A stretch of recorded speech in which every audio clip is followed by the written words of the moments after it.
Hello दोस्तों, नमस्कार। मेरा नाम अर्जुन यादव है। अर्जुन एजुकेशन के इस प्लेटफॉर्म पे आप सभी दोस्तों का स्वागत है। दोस्तों, जैसा कि आपको पहले से पता है कि हम लोग ज्योमेट्री पढ़ रहे थे।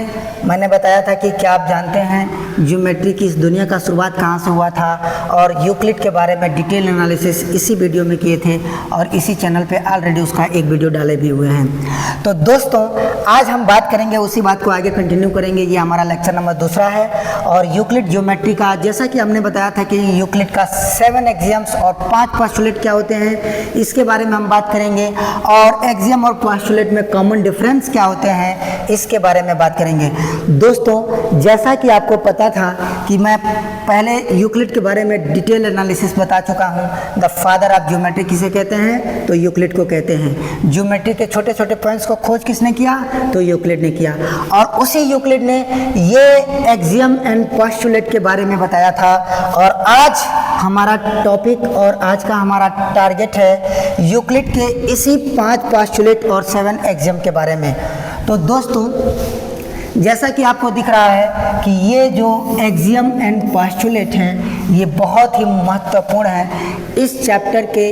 आप ये समझिए कि ये रूट हैं, रीढ़ की हड्डी हैं। ये आपको समझना है कि एक्सियम क्या होते हैं और पोस्टुलेट क्या होते हैं। बिल्कुल देसी भाषा में मैं आपको बताने जा रहा हूँ। तो आप ऐसे समझिए कि एक्सियम और पोस्टुलेट दोनों एक सत्य घटनाएं हैं। मतलब ये सेल्फ एविडेंस है, अपने आप में सत्य हैं। एक्सियम भी और पोस्टुलेट भी, दोनों में कॉमन डिफरेंस। ये सेल्फ एविडेंस का मतलब यह है कि ये यूनिवर्सल ट्रूथ आप कह सकते हैं। वह चीज़ें या वह बातें जो अपने आप में सत्य हैं, जिसको प्रूफ करने की ज़रूरत नहीं है, जो अपने आप में सही हैं, जो सेल्फ एविडेंस हैं, उसको हम या तो एक्सियम कहेंगे या तो हम पोस्टुलेट कहेंगे।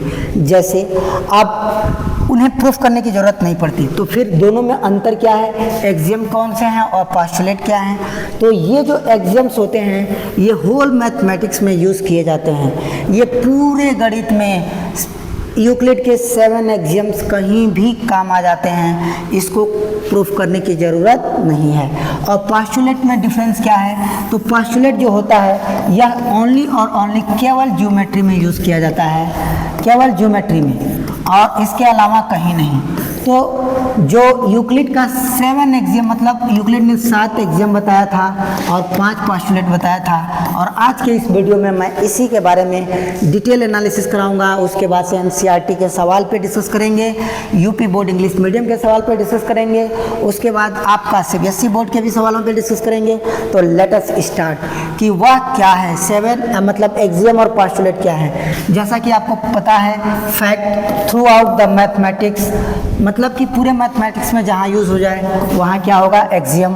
और जहाँ केवल और केवल स्पेसिफिक ज्योमेट्री में यूज़ हो वह क्या कहलाता है, पोस्टुलेट कहलाता है। तो दोस्तों, आइए हम बात करते हैं कि 7 एक्सियम ऑफ द यूक्लिड क्या है। दोस्तों, जैसा कि आपको इस स्लाइड पे दिख रहा है यूक्लिड के एक्सियम्स, यूक्लिड के एक्सियम्स। तो दोस्तों, आइए हम इन्हीं चीज़ों पे बात करेंगे कि यूक्लिड का एक्सियम नंबर 1 क्या है। यह है एक्सियम। ये पहला एक्सियम क्या कह रहा है, the things that are equal to the same things are equal.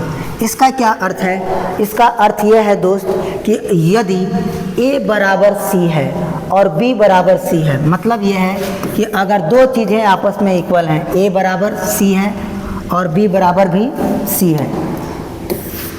अगर मान लीजिए दो चीज़ें a बराबर c है और b बराबर भी c है, तो अगर ये c और c दोनों आपस में बराबर हैं तो ये दोनों टर्म भी आपस में क्या होंगे, बराबर, यानी a बराबर क्या हो जाएगा, b हो जाएगा। इसको हम लोग कहते हैं कि ये द फर्स्ट एक्सियम है यूक्लिड का, ये पहला एक्सियम है। सेकंड एक्सियम क्या कहता है दोस्तों, तो सेकंड एक्सियम आप ध्यान से पढ़िए। ये सेकंड एक्सियम है, ये कह रहा है कि if the equals are added to equal the wholes are equal. इसका अर्थ क्या है, इसका अर्थ है यदि a बराबर b है और x बराबर मान लीजिए y है, a बराबर b है और x बराबर y है। If the equals are added to equal, यदि ये दोनों चीज़ आपस में बराबर हैं तो यदि इनको हम जोड़ दें a प्लस x बराबर होगा b प्लस वाई के। ये आपका एक्सियम नंबर क्या हो जाएगा, सेकंड।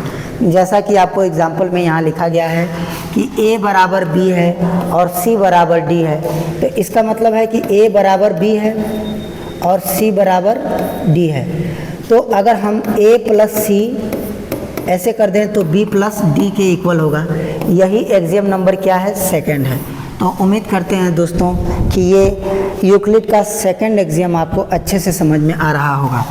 तो दोस्तों अब हम बात करेंगे एक्सियम नंबर थर्ड पे। तीसरा एक्सियम क्या है दोस्तों, तो आप लोग पढ़िए तीसरा एक्सियम क्या है।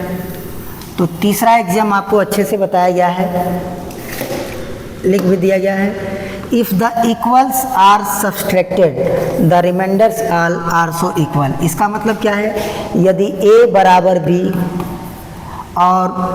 और x बराबर मान लीजिए y है, ठीक है, a बराबर b और x बराबर y है, तो कह रहा है कि if the equal are subtracted, अगर a में से x को घटा दें और b में से y को घटा दें तो ये जो रिमाइंडर है ये आल्सो इक्वल होगा। ये आपका एक्सियम नंबर थर्ड है। ये कौन सा एक्सियम है दोस्तों, तो ये तीसरा एक्सियम हो जाएगा। उम्मीद करते हैं दोस्तों ये एक्सियम आपको समझ में आ रहे होंगे। अब एक्सियम नंबर 4 पे आइए। तो एक्सियम नंबर 4 है the coincide things are equal.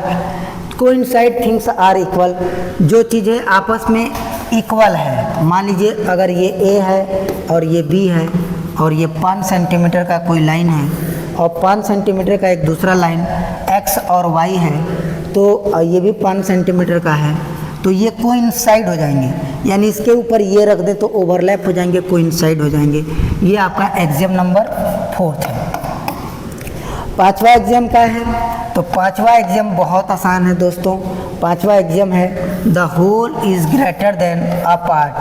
Whole क्या है, whole is greater than a part. जैसे मान लीजिए आपके क्लास में 50 बच्चे हैं, 50 बच्चों में मान लीजिए सोहन एक बच्चा है जो आपके क्लास में पढ़ रहा है, तो सोहन भी उस क्लास का एक पार्ट है।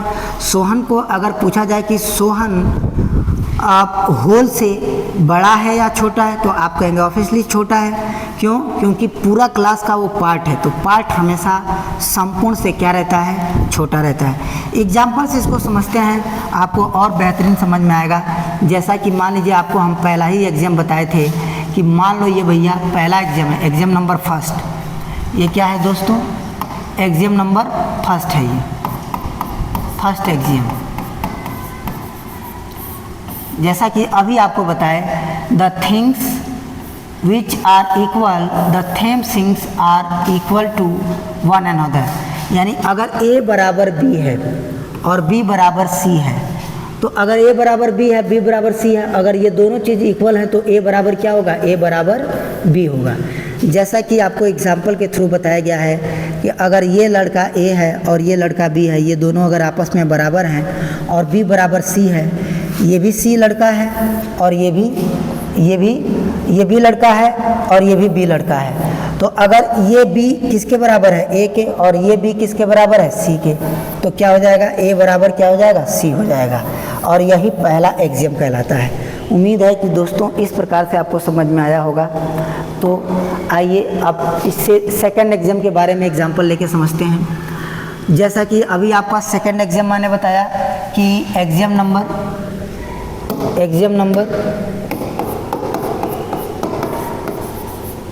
सेकंड, ये एग्जाम सेकंड है यूक्लिड का। If the equals are added to the equal the whole are also equal. इसका मतलब यह है कि यदि a बराबर b है और c बराबर d है, तो a प्लस c जितना बड़ा होगा उतना ही बड़ा b प्लस d भी होगा। ये एग्जाम नंबर क्या हो जाएगा, आपका सेकंड हो जाएगा। तो उम्मीद है दोस्त कि ये बात आप समझ रहे हैं। एक बार फिर से बता दे रहे हैं, यदि a बराबर b है और d बराबर मान लीजिए c है, एक बात कह रहे हैं, ये दो चीज़ें आपस में क्या हैं, बराबर हैं, तो इसका मतलब ये है कि अगर a में d को जोड़ दें, सॉरी a में d को जोड़ दें और b में c को जोड़ दें, तो ये भी आपस में क्या होंगे, इक्वल। इसी को हम लोग सेकेंड एग्जाम ऑफ यूक्लिड कह रहे हैं। तो उम्मीद है दोस्त ये बात आपको समझ में आ रहा होगा। अब हम बात करते हैं एग्जियम थर्ड। तीसरा एग्जियम क्या है? If the equals are subtracted from the equal the remainder is also equal. इसका अर्थ क्या है?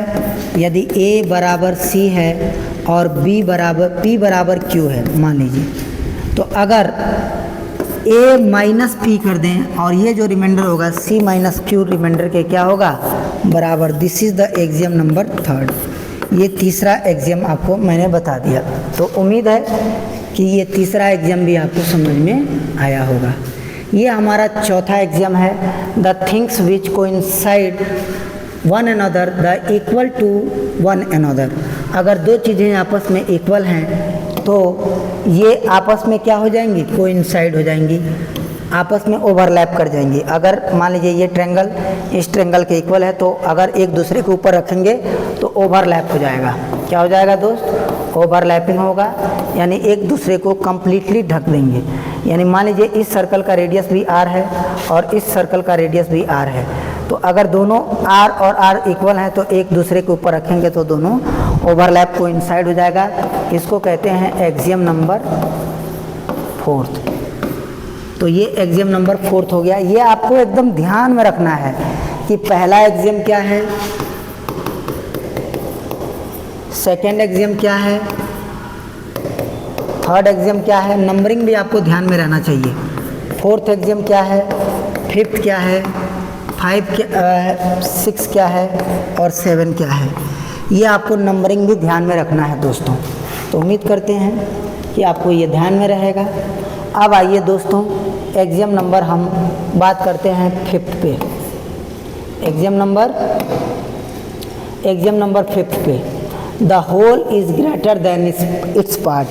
अगर ये पिज्ज़ा है और इस पिज्ज़ा का अगर मान लीजिए ये वाला पार्ट है तो पार्ट से हमेशा होल क्या रहेगा? बड़ा रहेगा। ये ग्रेटर रहेगा और ये पार्ट है तो ये स्मॉलर रहेगा, हाँ या ना? तो इसको बोलते हैं एग्जियम नंबर 4। तो उम्मीद है ये बात आप समझ रहे होंगे। अब हम बात करेंगे एग्जियम नंबर 5 पे। एग्जियम नंबर 5 क्या है? The things which are double of the same things are equal to another. इसका मतलब यह है कि अगर ये ए लड़का है और इसका वेट 15 kg है, तो अगर इसका डबल कर दे तो ये जो बी लड़का है इसका वेट कितना हो जाएगा? 30 kg। तो ये डबल हो गया। अगर मान लीजिए ए का अगर ये दूसरा लड़का सी है और इसका भी ये डबल है तो ये भी अगर मान लीजिए 15 kg है तो ये भी 30 kg है।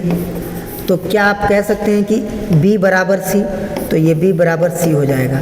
इसका मतलब ये है कि अगर a बराबर 2x है और b बराबर भी 2x है तो अगर ये दोनों डबल हैं तो a बराबर क्या होगा? b होगा। ये आपका एग्जियम नंबर कौन सा है? 5। तो उम्मीद है ये बात आप समझ पा रहे होंगे। तो आइए दोस्तों, एग्जियम नंबर हम लोग 6 पे बात करते हैं कि छठा एग्जियम क्या है। जैसा कि आपको दिख रहा होगा, छठा एग्जियम है कि अगर the things which are half the things are equal to another. अगर मान लीजिए ए बी का हाफ है और सी भी बी का हाफ है, तो अगर ये दोनों हाफ हैं यानी ये b/2 है और ये भी b/2 है, अगर ये दोनों इक्वल हैं तो इसका मतलब a बराबर क्या हो जाएगा? c। तो ये आपका एग्जियम नंबर 7 हो गया। इस प्रकार से ये सातों एग्जियम आपको समझ में आया होगा दोस्तों। तो अब हम बात करेंगे यूक्लिड का एग्जियम तो हमने बता दिया। अब हम बात करेंगे पोस्टुलेट क्या होते हैं। पोस्टुलेट के बारे में डिटेल एनालिसिस करेंगे, पांचों पोस्टुलेट के बारे में डिस्कस करेंगे इसके अगले वीडियो में। तो इतना तक देखने के लिए धन्यवाद दोस्तों। अगर आपको पांचवा यूक्लिड का पाँचों पोस्टुलेट के बारे में अध्ययन करना है तो हमारे इसी वीडियो के डिस्क्रिप्शन में इसका लिंक दिया गया है। और मेरे इस चैनल को अवश्य सब्सक्राइब करें, अच्छा लगे तो शेयर करें, ताकि हम लोग इसी प्रकार का आपका वीडियो लाते रहें और आप अपने बोर्ड के एग्ज़ाम में इसको अच्छे लेवल पे इम्प्रूवमेंट कर सकें। और हमारे इस चैनल से जुड़ने के लिए द अर्जुन एजुकेशन को शेयर भी करते रहें। धन्यवाद दोस्तों।